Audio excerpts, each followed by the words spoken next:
Здравей, представи се на аудиторията. Здравейте, казвам се Георги и съм основател на Пага. Как започна твоето пътуване в модата и кога разбра, че искаш да бъдеш дизайнер? Моето пътуване в модата започна преди 8 години. Аз разбрах, че искам да се занимавам с това още като бях дете, защото всяка една дреха, която си купувах, биваше преправена по някакъв начин, за да се харесва на мен и да ми седи по начинът, по който искам. Имаш ли модно образование или всичко е плод на работа и опит? Не, завършил съм архитектура. След като почнах да се занимавам с мода, се записах на моден дизайн, който посещавах една година. Кои дизайнери или марки са те вдъхновили най-много в началото? В началото, ако трябва да бъда честен, никой не ме е вдъхновявал. Вдъхновяваха ме случки от живота ми и по тази причина е направен нашия бестселър "Тениската любов", а и след това още доста продукти. Какво те вдъхновява днес, когато създаваш нова колекция?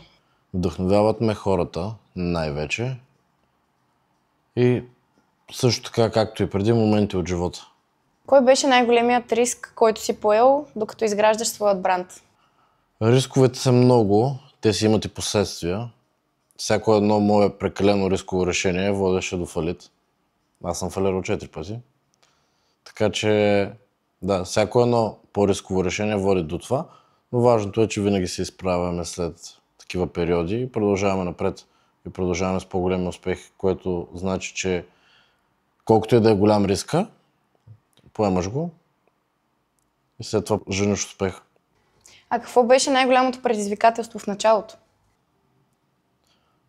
Това да не слушам хората, когато ми казват, че се опитвам да правя нещо, което е ненормално. Нещо, което само ще ми загуби времето и парите. Имаше ли момент или моменти, в които си мислил да се откажеш? Не.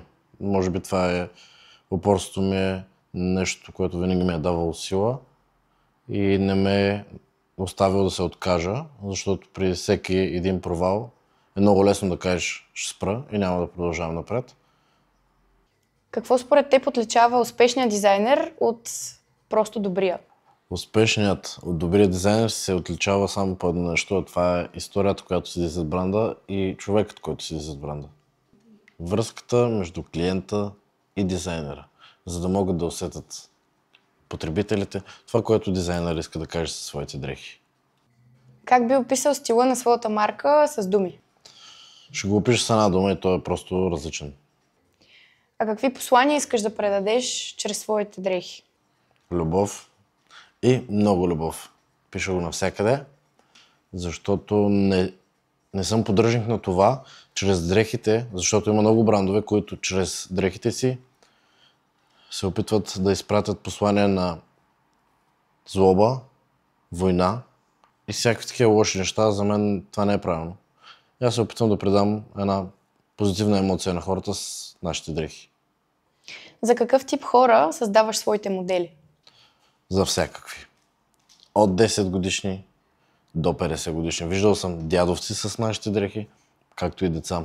Въпросът е това човек как се усеща. Ако той се чувства добре и се харесва как изглежда в нашите дрехи, тази дреха е за него. Как подбираш материалите и цветовете, които използваш? Цветовете ги подбираме основно на база цветовете на годината, а плотовете с много преглеждане на страшно много плотове, ходене в заводи и така нататък, за да може клиентът да получи възможно най-качественото нещо, когато си го купи.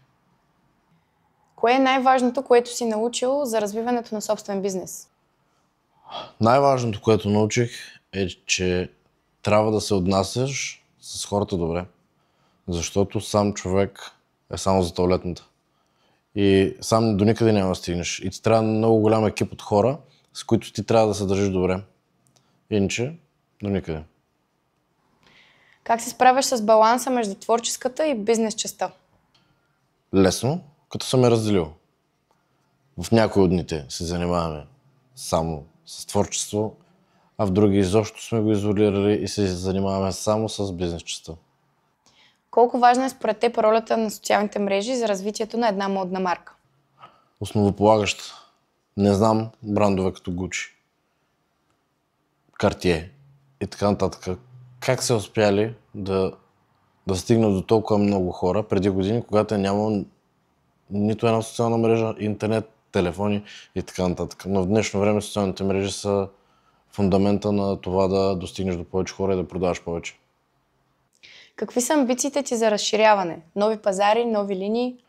Като цяло, от гледна точка на линии, мисля, че нещо, което можем да направим, което го нямаме, са обувки.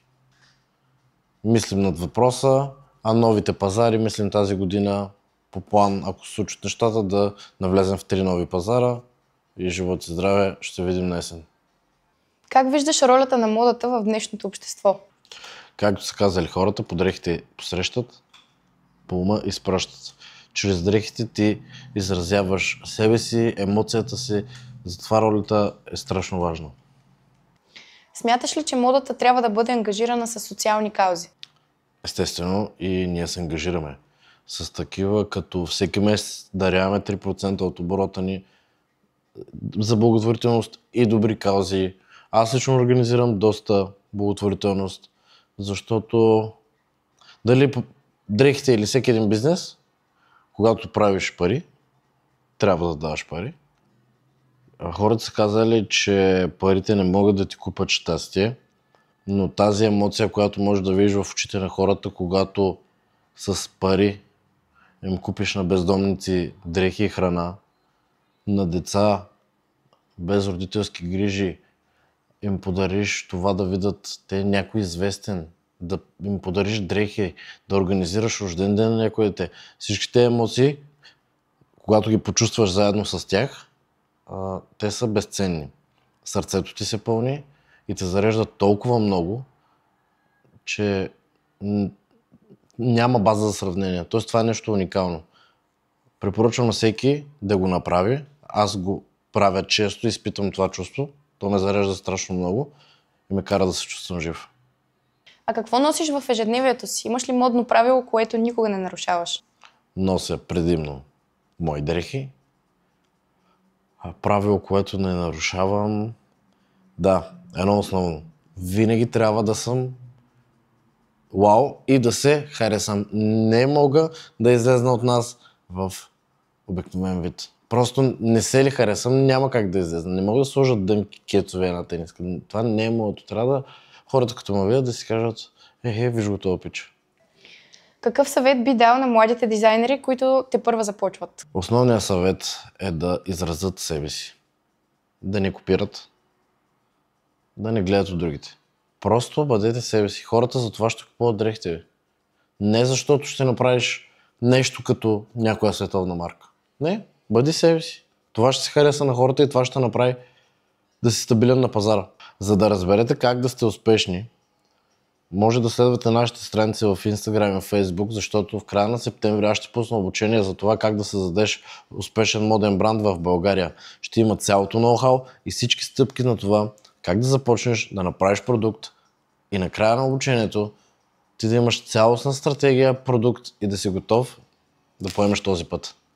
Какво не знаят хората за работата на един дизайнер, а трябва? Трябва да знаят, че като всяка работа с хора, тя е усеяна с много нерви. Трябва да знаят също, че това, което виждат хората в крайният му вид, е нещо, което е минало поне 20 корекции. Защото както аз, така и всеки един друг дизайнер рисува, хвърля, след това го вижда готово, сменя го, променя го и накрая се получава нещо, което е било плод на 3, 4, 5 месеца труд и клиента го вижда готово. Къде виждаш себе си и бранда си след 5 години? Себе си виждам може би в Испания или в Гърция, а марката я виждам на световните пазари. С коя известна личност мечтаеш да работиш? Може би с Брад Пит. Мисля, че доста добре би се съчетал с бранда ни. Какво би искал хората да запомнят за теб след години? Че съм човек, който си върши работа с много любов, много голямо удоволствие. Човек с голямо сърце, който прави много добрини. Добър човек.